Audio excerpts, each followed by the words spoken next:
Hello my crafty peeps, it's Cheyenne from PixieCrafter.com. I'm an independent Stampin' Up! Demonstrator, so if you are looking for a demonstrator, I would love for you to choose me. Feel free to contact me with any questions that you may have. If there are any current Stampin' Up! Products that you would like to see me demonstrate, go ahead and leave a comment, and I will see what I can do to accommodate your request. Alright, so welcome to Scrapbook Saturday. Now this is continuing with the theme that I have for the week, which is more graduation. However, my son is 12. He has only graduated from preschool and kindergarten, and I don't know that it would work out too well. So I found this picture of him, and I think it's just adorable. It's actually from Christmas a few years ago. And by few, I mean, you know, closer to like 6 years ago. And so I'm going to use the same products that I've been using all week to make just a nice scrapbook layout for that photo. So let's go over some of the things we got. So Whisper White cardstock. This is 8.5 by 11, but it's probably going to be cut down and used for matting and stuff. We've got a piece of the Neutrals Designer Series paper. If you do not have the Designer Series paper stacks, order them by May 31st because they are retiring. So it's May 31st or while supplies last. They're wonderful papers. There's 4 different designs, and it's wonderful. I'm so sad to see them go. I just found them. But I have them to use in my personal scrapbooking and paper crafting until I run out. I've also got a piece of Island Indigo cardstock. Again, it's 8.5 by 11, and it will probably end up getting cut down. And our base is going to be the 12 by 12 craft cardstock. This is retiring as well, so if you like using craft backgrounds, then order yours May 31st while supplies last. Alright, stamp sets. We're going to be using our Timeless Textures, and wherever you go, these are both going to be available in the new annual catalog, so no worries there. And I've pulled out Chocolate Chip and Soft Suede. I will probably end up incorporating some Island Indigo, but I'm not 100% sure where this layout's gonna go yet. So now I'm going to go switch over to a process video. I will voice over anything, or I will come back with anything that I think that you need to know, any technique that I'm doing that's special. But yeah, let's get to it.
Alright, we are going to have some watercolor fun. So I've got some of my Crumb Cake re-inker, and I'm just going to pop a couple drops onto my clear acrylic block. This is one of the big ones. So not only can you use your clear acrylic blocks with your stamps, you can also use them as palettes. So I've got just some water and a big old brush. Ooh. Apparently this one still had some paint in it. Alright, while that's getting rinsed off, I've got to grab a paper towel. Alright, paper towel, very important part of watercoloring. Alright, and I'm using just a piece of Whisper White. So I don't want to load it up with too much water because it will not be able to stand it. So I've got a puddle of water there, and I'm just going to dilute it down a little bit. Just like that.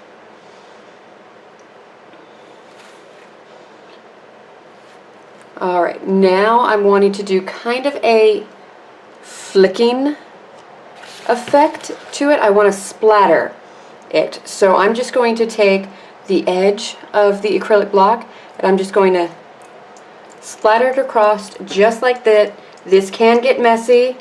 Keep that in mind. Just lots of splatters because I want this to be a little bit more distressed. Get some big gobs on there. And then just like that, you've got a little interest in your background. And then you're going to want to let this dry a little bit.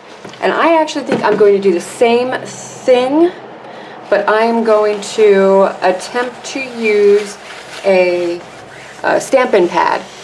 So let's get some Island Indigo in here, shall we? So I've got that mess cleaned up.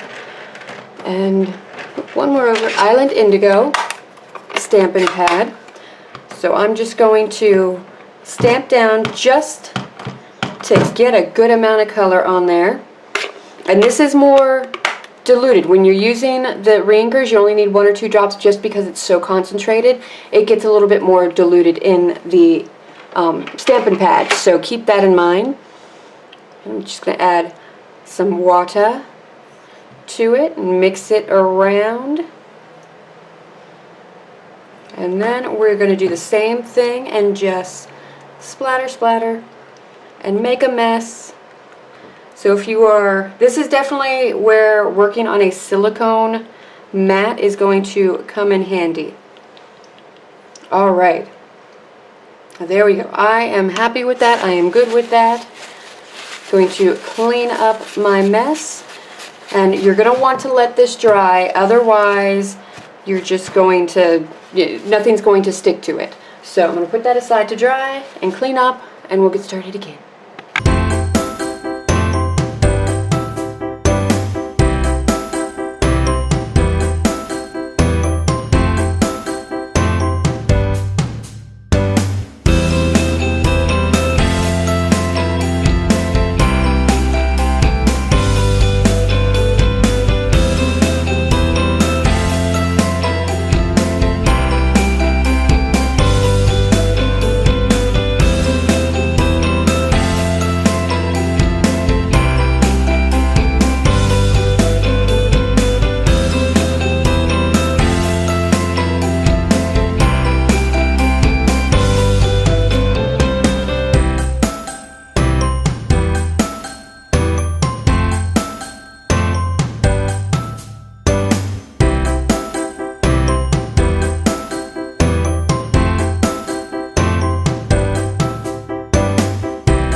Alright, so here is the finished layout. I kind of feel like I kept it kind of simple for me anyway. Did a lot of dimension and interest with my stamps, and that's a wonderful use for your stamps. So let me get you in a little closer here. So if you wanted to add a title, there's definitely space to add a title in a couple different spots if you wanted to. And I don't add titles to my pages. It's a personal choice. It's up to you. You know, this is your scrapping time. Do it how you like it. I just give you ideas to use. So I love the way this turned out. I love all the texture that's in the background here. I love the pop of yellow. This is crushed curry. It really plays against the island indigo. And this is part of the Color Theory suite, this piece of paper here. I love it. It's fantastic. You've got a crackle finish on one side and you've got more of a paint chip swatch sort of thing going on the other side. So those are super fun.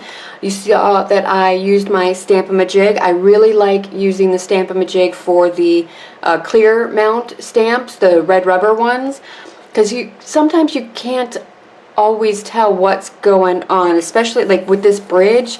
Like if I try to stamp this without the Stamp-A-Majig, it's going to be wonky, and nobody wants to drive over a wonky bridge. And so just lots of double stamping and triple stamping. I got some distressed edging, some inked edges, just to add that little something. I'll read you the journaling that I wrote. Mother's Day just happened, so I'm feeling very sentimental about being a mom, so that's kind of what came up. So it's, making the choice to become a mom was the best decision I've ever made. I love you to the moon and back and round again. Know that wherever life takes us, I'll always be with you in your heart. Live a happy life full of good memories and no regrets. So it's just kind of like, I love you, this is my message to you, this is, you know, my advice to you. This is the best thing that I can give you to live a wonderful life. And I've got some of the gold enamel hearts to kind of go with the whole I'll be in your heart, and wherever you go, go with your heart. It all kind of, in my head, it plays together. So, alright, that is it for today's video. Thank you so much for watching. If you liked what you saw, please go ahead and hit that thumbs up, and feel free to subscribe. If you're already a subscriber, thank you so much for supporting my channel and my craft, and it's wonderful. It's great to know that what I'm doing is making some sort of a difference. So thank you so much for that. Feel free to leave any comments you like, as long as they are positive. Let's keep this positive, all right? Creativity, it's so easy to squash that.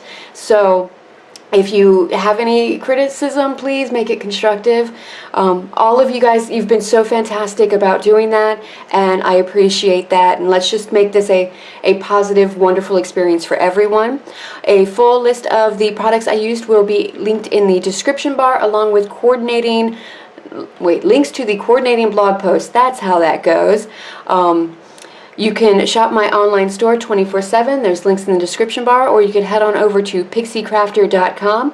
I am currently, like right now, even as I'm doing this, I am redesigning my website and getting it to be a little more elevated and professional, because I think it's time. So look forward to a new Pixie Crafter website. You can still find it at pixiecrafter.com.